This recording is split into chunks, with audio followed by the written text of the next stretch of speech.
v Šentvidu nad Ljubljano. Zraven pa v koledarju ni velike noči, ni binkoštev, ni vseh svetih, le Božič je čisto na malo napisan. Skratka, v takem režimu smo živeli in zdaj bi bilo prav, da bi na temelju resnice ugotovili, kaj je bilo vse narobe, da bi to resnico venomer mlajšim rodovom prikazovali in razlagali in da bi naši mlajši rodovi vedeli, kaj je ta slika pomenila. Ne pa, da se kar naprej sprenevedamo in da se dogajajo take stvari, kot so bile tudi že prej povedane. Hvala lepa. Hvala lepa, gospod Vitomir Gros. Jaz bi dodal še to, kar se mi zdi, da je izjemno pomembno in je tudi nekako bistvo našega društva. To je, da je v tej deklaraciji Evropskega parlamenta, ki temelji tudi na deklaraciji Sveta Evrope, zelo izpostavljeno, da so v različnih deželah ustanovili komisije za resnico in pravičnost. Recimo v Južni Afriki, na Irskem, na Severnem Irskem in še marsikje drugje. In te komisije so dejansko izpostavljali to, kar je bilo tudi zdaj povedano, da je nekako prvi korak dejansko k spravi med ljudmi, da pogledamo čim bolj zavzeto resnici v oči. To je zahteven proces. Vsakdo izmed nas ve, da je iskati resnico v osebnem življenju terja neke prizadevnosti. Človek mora, kot pravi krščanstvo, samega sebe neprestano očiščevati, neprestano nekako iti, kot pravi Jezus, odriniti na globoko. To ni enostavno. Seveda toliko težje je to v širšem družbenem prostoru in toliko težje je seveda tam, kjer je ta resnica zelo, zelo potvorjena. In veste, da je Václav Havel označil komunizem kot laž. In seveda jaz osebno rad rečem, da je samoupravni socializem pa laž na kvadrat. Zakaj?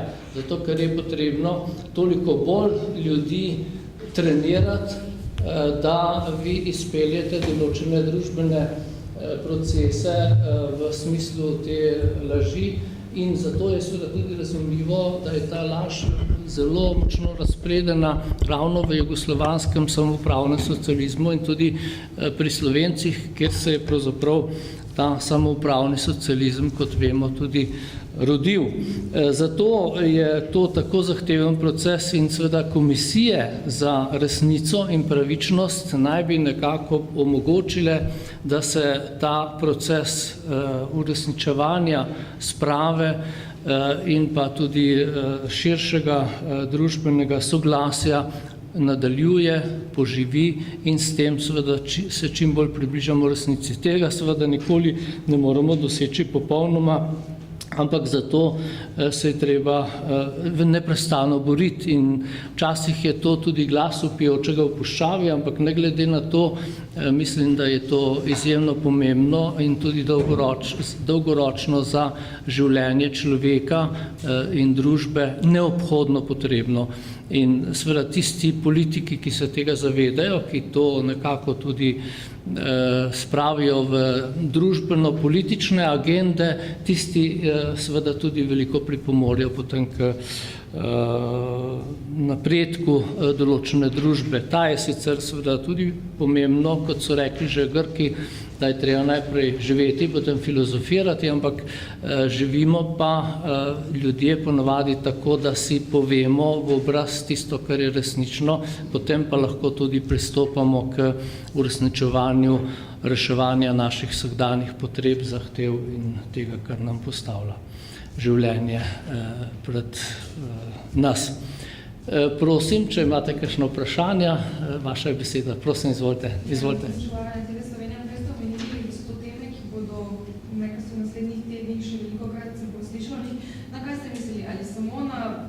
Bližajoče se praznike oziroma obletnice ali tudi na volilni čas, ker bi rad, da se mogoče to nekako odpre? Glejte, tudi mislil sem seveda na prihajajoče obletnice, ker maj nekako je kot vemo, konec druge svetovne vojne, je tudi za nas Slovence in tudi ostale komunistične države začetek vseobsežnega terorja in seveda tudi povojnih pomorov, ki so se zgodili v največji meri ravno po vojni, čeprav že med vojno. To se pravi, je to mišljeno v tem smislu. Seveda pa gotovo, kot je bilo tudi že izpovedanega, razumljivo, ne moremo mimo volilnih tem, kajti tudi tukaj se pravzaprav te teme odpirajo ali se premalo odpirajo, in ker se premalo odpirajo, seveda je potem tudi težko najti družbeno soglasje. Mislim, da ne gre tu samo za to, da mi uredimo te stvari, ki so, če tako rečem, človeško neobhodne, nujne.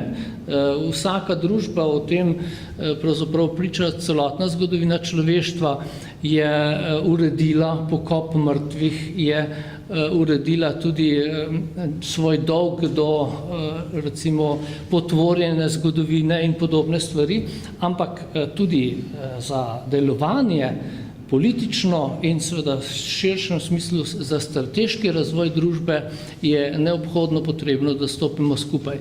In seveda zato menim, to je pa zdaj moje stališče, da je pravzaprav v družbeno-političnih procesih nemogoče delovati ustrezno, če ni v nekem smislu to primarno urejeno in če nekako tudi brez komisij, pa nekako z političnim konsenzom, to se pravi v prvi vrsti mislimo tukaj v našem društvu tudi na to, da naš parlament sprejme to deklaracijo Evropskega parlamenta, da to izjavo sprejme tudi kot svojo ali kot našo, in seveda, da sproži tudi ustrezne postopke, da pospeši, da se bodo te stvari zgodile. To je tudi vprašanje, recimo,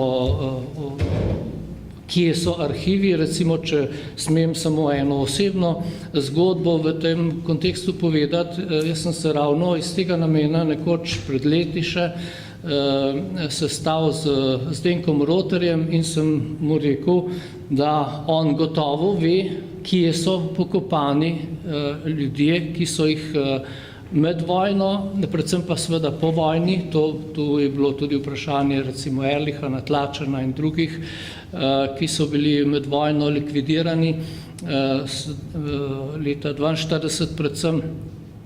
In on je rekel, da on tega ne ve. Jaz sem mu rekel, da ne verjamem, ampak on je rekel, da to ve Mitja Ribičič, takrat je bil še živ. Mislim pa, da on tudi ve in je seveda škoda, da tega ne pove, ker bi s tem pokazal, pravzaprav, da je vendarle snel svoje maske in na nek način tudi sam prispeval k večji človeškosti in s tem seveda tudi naši družbi postavil ogledalo, da bomo reševali tudi to vprašanje. Zato se nam zdi izjemno pomembno, da to izpostavljamo. Prosim, gospod Salihovič. Gospod Juhan, v preteklosti smo večkrat slišali in že od vsega začetka, od osamosvojitve naprej je ta praznik predmet polemike. Slišali smo tudi enega od slovenskih osamosvojiteljev, ki je dejal, da je pač to praznik bil nekako stvar dogovora in dilanja takrat za praznike, kaj in kako bo. Pa me zanima, ali boste predlagali ukinitev tega praznika in koliko do tega vprašanja lahko se zavzamejo stranke v političnem boju? Ne glede na to, da se morda zdi, da stranke pravzaprav v teh procesih nimajo ne vem kakšne teže, pa menimo in mislim, da bo to, kar smo danes sprožili, tudi terjalo naslednje korake, o katerih ste govorili, da to vendarle spravimo v širšo javnost, ker gre preprosto za očiščenje zgodovine, gre za resnico. In seveda tej resnici, ki je pa v nekem smislu ni samo neka obrobna resnica, ampak je neka temeljna resnica našega zgodovinskega dogajanja in tudi našega zgodovinskega nastanka, seveda v tem smislu, v negativnem smislu, kakor je bilo danes zelo jasno rečeno, da je to potrebno tudi zato, da bomo krenili na drugo pot. Vse take odločitve imajo politično težo, ker se s tem odločamo, ali hočemo še vedno po isti poti, če dovolite izrazu, stopicati naprej, ali pa se odločimo, da bomo z bolj smelimi koraki šli v prihodnost. To seveda tudi potegne za seboj marsikaj in seveda vsi vemo, in tudi to nam stalno sedanji politični trenutek potrjuje, da je to povezano tudi z določenimi ekonomskimi učinki za določene sloje in s tem z določenim izključevanjem za druge v političnih procesih, kjer se pa najde soglasje, pa gre tudi za to, da se vsi čim bolje vključimo ne samo v politične, ampak tudi v ekonomske, socialne in vse druge procese in s tem seveda bolj smelo, če tako rečem, zakorakamo v demokratično smer. Lahko jaz nekaj dodal. Izvolite. Lejte, vi ste tole vprašal, ali bo kdo predlagal oziroma mi predlagali spremembo tega zakona ali pa ukinitev.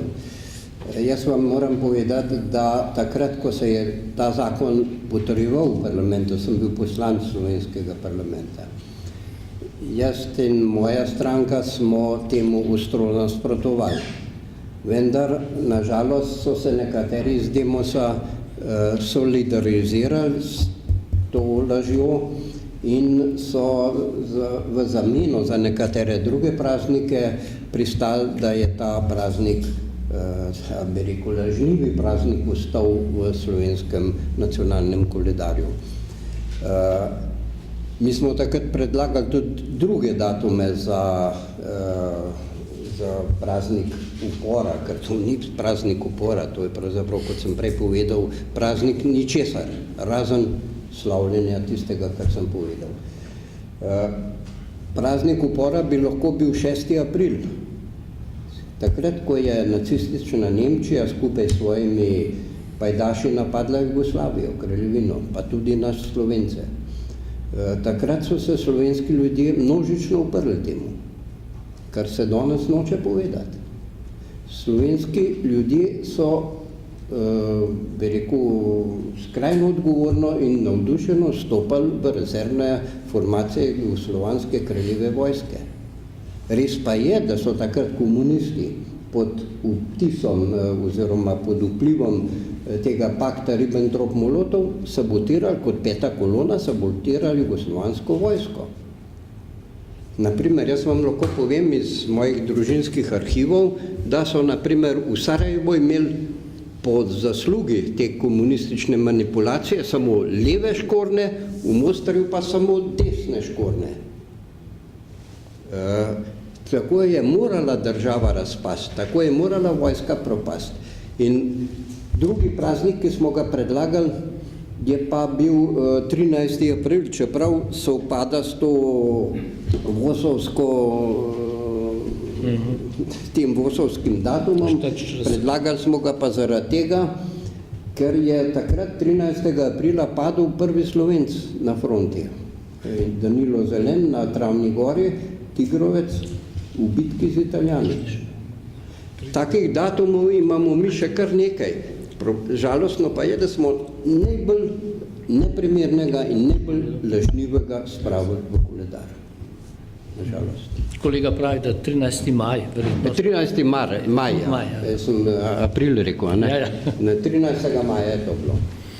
No, recimo o tem, o čemer govori zdaj gospod Gros, recimo si lahko preberete tudi v obeh knjigah Vauchnikov, tako Miloša kot Vladimirja. Ena je šla zdaj pred kratkim in mislim, da je zelo povedno tudi odkriti te neposredne in seveda Vladimir Vauchnik je bil v ataše v Berlinu in seveda tudi te podrobnosti, tudi glede sodelovanja nacizma in komunizma zelo podrobno opisuje, pa tudi kasnejšega sodelovanja, ki se je tudi seveda po vojni dogajalo, med vojno dogajalo tudi pri nas na Slovenskem.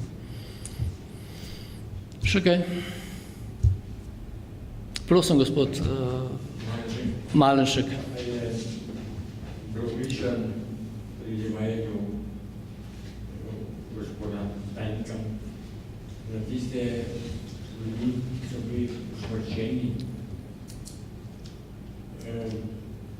v uradnih sodnih postopkih. Ali je bilo nasplošno mnenje, da vse te stvari so vse v enem kocu? Nam se zdi grozno zanimivo, da tudi tisti ljudje so bili od uradnih oseb, uradni usmrčeni leta 48, 49, 50 in tako naprej, da tudi za tiste ljudi ne vemo, kje so pokopani. Tako je bilo mišljeno tudi za njih, na kratko je težko sedaj tukaj pojasnevati, ampak mišljeno je za vse. Pa tudi med vojno vemo, da so bili nekateri pred partizanskimi sodišči obsojeni, potem tudi likvidirani, pa se tudi za njih še vedno ne ve, kje so njihovi posmrtni ostanki. Torej za vse, tako medvojne kot tudi povojne žrtve, si društvo prizadeva, da bi prišli do podatkov, kje ležijo. In torej zato pa pozivamo še enkrat državne organe, da razkrijejo tisto, kar vejo, oziroma da naredijo možnosti, pogoje, da določeni preiskovalni organi to tudi dobijo in da stvari izpeljejo, tako da bomo prišli do nekih civilizacijskih norm, kar se tiče vedenja o krajih, kjer so človeške ostanke pač zapustili. No, pri tem se mi zdi dobro, kar ste povedal, gospod Malenšek, da je dejansko gre tukaj za neko pravno nedoslednost, ki se s tem izvaja. To se pravi, če so ljudje rehabilitirani, to pomeni, da jih je treba tudi potem, če so umrli, dostojno pokopati. To je sestavni del civilizacijskih in seveda tudi demokratičnih in pravnih postopkov. Gospod Juhan misli, da je itak vse treba pokopati, vse ljudi. To je itak. Da ne bo kdo narobe razumel. Ampak dostojno. Dostojno so, da. Težko danes doumemo pač sistem, ki ni dovolil, da bi svojci vedeli, kje so posmrtni ostanki njihovih sorodnikov, njihovih ljubih. Ravno tako niso dovolili žalovanja.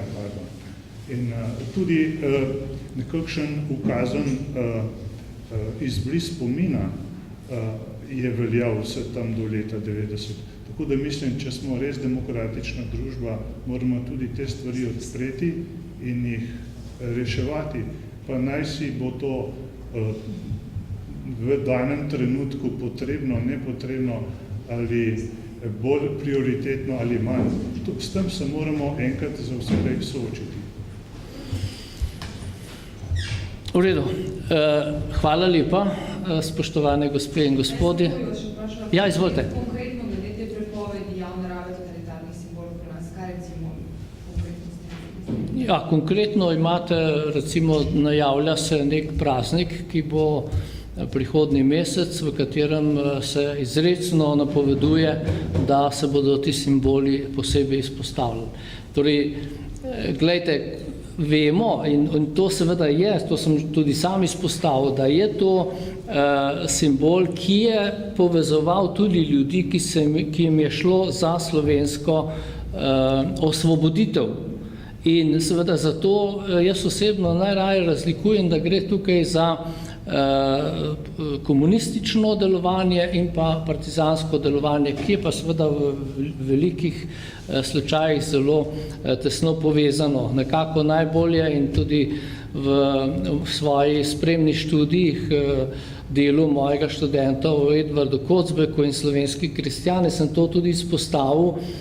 Seveda so se ljudje zavzemali v neki želji, da se slovenski narod osvobodi, da stopijo skupaj s komunistično partijo. Samo njegova usoda, pa tudi usoda krščanskih socialistov in vseh ostalih do današnjih časov pa potrjuje, kako je težko in v določenih pogojih sploh nemogoče sodelovati z ljudmi, ki imajo v svojem prijemu totalitarne metode.